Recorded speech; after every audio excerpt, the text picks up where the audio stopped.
సూర్యాపేట జిల్లా తుంగతుర్తి మండలంలో విద్యా వ్యవస్థ గాడి తప్పుతుంది. మనం బడి ఎగ్గొట్టే పిల్లల్ని చూసాం, కానీ విచిత్రం ఏంటంటే కాలం మారింది. ఇప్పుడు పంతుళ్ళు బడి ఎగ్గొడుతున్నారు.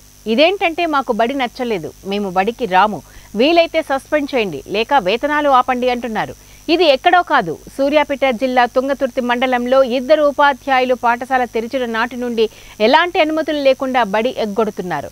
దీంతో సంబంధిత గ్రామాల ప్రజలు సార్లు రావడం లేదు, ఏ టీచర్నైనా పంపండి అంటూ ఎంఈఓకు మొరపెట్టుకుంటున్నారు. దీంతో ఆయన తన దగ్గర ఉన్న సిఆర్పీలను పంపి ఏదో విధంగా మేనేజ్ చేస్తున్నారు. అక్కడికి ఏ పంతులను పొమ్మన్నా పోకపోవడంతో విద్యార్థులు ఇంటి మొహం పడుతున్నారు.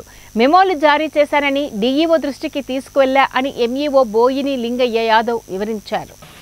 సెలవుపై వెళ్ళినాడు.